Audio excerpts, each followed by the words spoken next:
वक्त all India जन आंदोलन संघर्ष न्याय मोर्चा का नाम लिखा है, कोने में PIL लिखा है। अब वो नहीं देख पा रहे, नहीं समझ पा रहे, तो उसको हम सब पूरे देश को संतुष्ट तो नहीं कर सकता सर, जिसका जैसा विचार जैसा वो।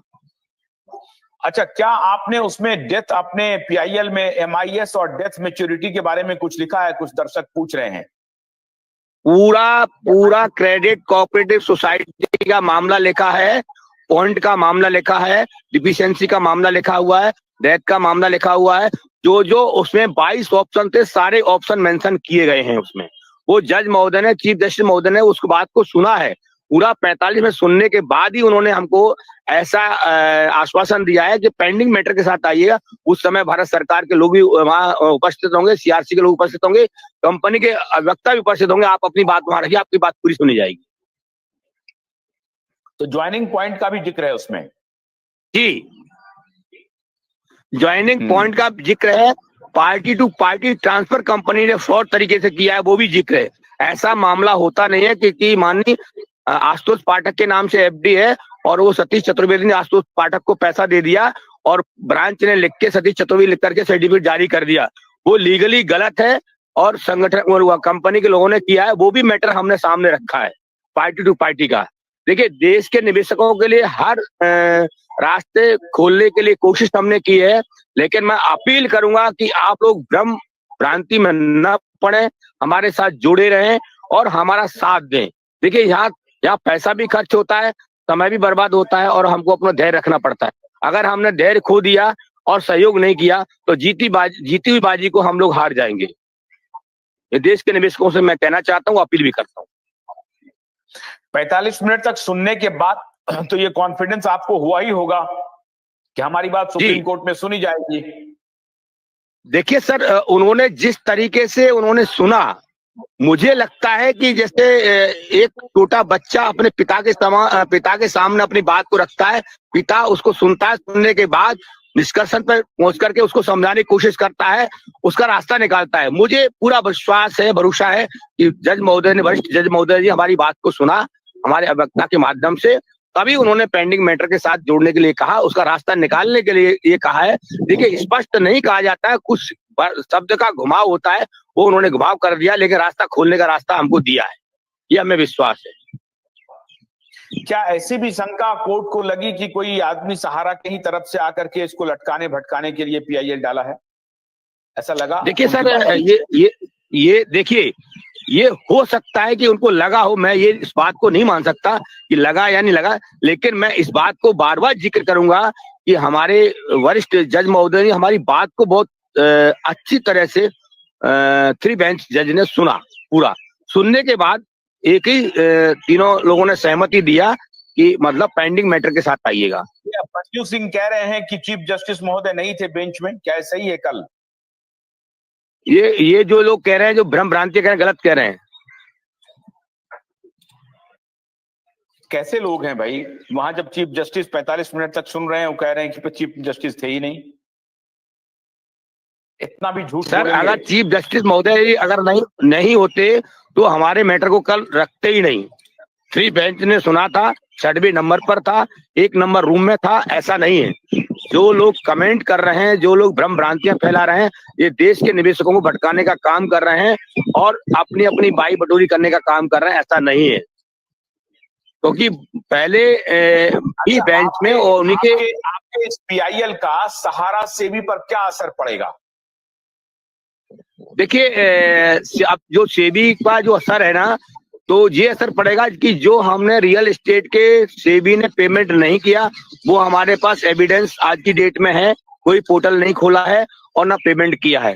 दूसरा, कन्वर्जन किया है, जो सेबी कह रहा है कि हमको इन्वेस्टर नहीं मिल रहे हैं, वो भी जिक्र किया। जिक्र सारे पेमेंट खोलने के जिक्र जहाँ खोले गए हैं। अब हमारी वहां पे सुनवाई हो और हमारे वरिष्ठ अधिवक्ता जी अपनी बात को रखें, दूध का दूध, पानी का पानी हो जाएगा, पैसे का रास्ता खुल जाएगा सर। तो इस आवेदन के बाद अब तारीख कब मिलने की उम्मीद है?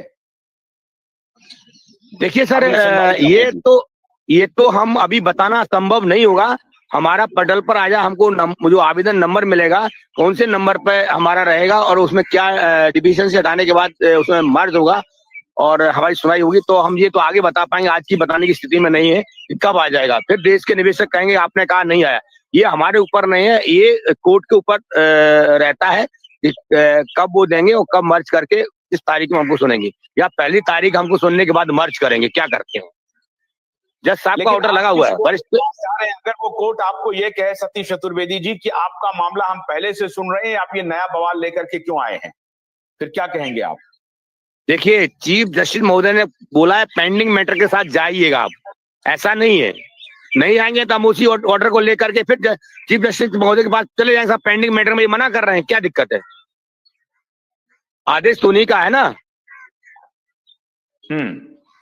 सुनेंगे नहीं तो हम दोबारा फिर पहुंच जाएंगे उनके पास, सर पेंडिंग मैटर में हमको सुना नहीं जा रहा है। आदेश का, उन्हीं के आदेश का पालन नहीं करेंगे जज महोदय। अच्छा, मान लीजिए कि आपके वकील साहब से बात हो रही होगी, संभावित सवाल क्या क्या कोर्ट पूछ सकता है, इसकी आपने कोई होमवर्क किया है?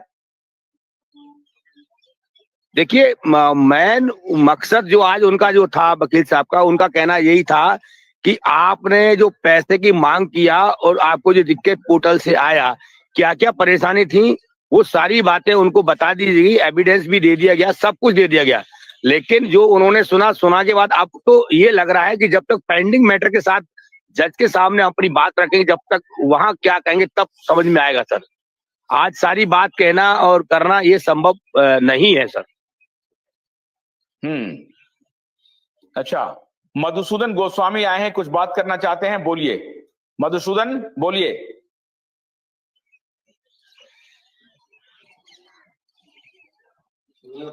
अनम्यूट करिए मधुसूदन जी, अनम्यूट करिए। हाँ बोलिए, अनम्यूट करिए, अनम्यूट। मधुसूदन जी अनम्यूट करिए, बोलिए।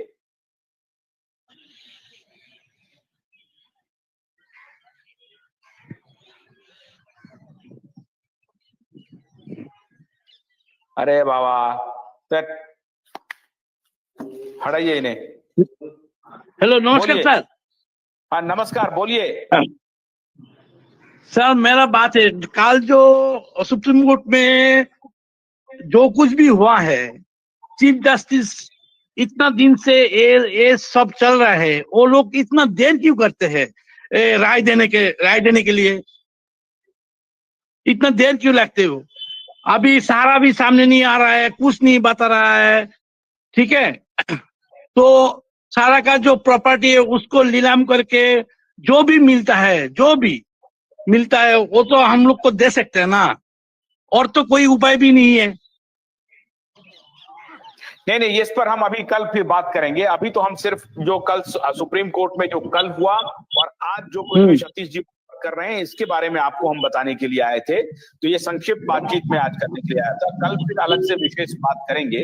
आज हम ये अपडेट देना चाह रहे थे कि आज सुप्रीम कोर्ट में क्या क्या हुआ। आज सतीश चतुर्वेदी ने कहा कि हम लोगों ने एफिडेविट तैयार कर लिया है, हमारा एप्लीकेशन लगा हुआ है, पेंडिंग मैटर के साथ हम इसको लगाने जा रहे हैं, और मंडे तक, क्या सतीश जी, मंडे तक ये मामला आ जाएगा पटल पे और आपको शायद तारीख मिल जाएगी, लिस्ट हो जाएगी। मानी हमारे वरिष्ठ अधिवक्ता का कहना तो यही है कि मंडे तक आ जाना चाहिए, और वो अपनी पूरी कोशिश में लगे हुए हैं और हम भी लगे हुए हैं सर। और उन्होंने आश्वासन दिया है कि हम लोग चाह भी रहे हैं कि 25 तारीख के पहले तक हमारी शायद एक सुनवाई हो जाए, उसके साथ अटैच हो जाए। अच्छा, जो 7 तारीख को जो सुनवाई है उसके पहले आप सुनवाई चाहते हैं? 7 जनवरी को जो सुनवाई है सहारा सेबी की, उसके पहले सुनवाई चाहते हैं आप?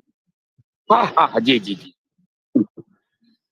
ठीक है, तो हमने आज ये इसलिए ये छोटा सा ये अपडेट लाइव हम लेकर के आए थे कि कल जो पीआईएल डली, उस पीआईएल को कुछ लोगों ने जो कहा कि रिजेक्ट कर दिया गया, डिस्पोज किया गया, वो सब बिल्कुल नहीं है। पीआईएल एक प्रकार से एक्सेप्टेड है, बस उनको क्लब किया गया है पेंडिंग मैटर के साथ, और वहां एक अलग से याचिका और एफिडेविट लगा करके उनके साथ क्लब किया जाएगा। मंडे तक ये उस पे लग भी जाएगा और उसके बाद लिस्टिंग भी हो जाएगी, और अगली हियरिंग की तारीख भी मेरे ख्याल से अगले 3-4 दिन में आ जाएगी। अभी का अपडेट यही है, आप भी इस पर नजर बनाए रखिए, गुमराह होने की आवश्यकता नहीं है। पीआईएल अपना काम कर रहा है, और सहारा प्रबंधन भी इस पर पैनी निगाह बनाए हुए है। और मैं समझता हूं कि ये जो कुछ भी अदालत में चल रहा है, इससे तीनों को फायदा होने वाला है, सहारा प्रबंधन को भी, एजेंट को भी और निवेशकों को भी। तो आज संक्षिप्त इस अपडेट के साथ मुझे अनुमति दीजिए। नमस्कार।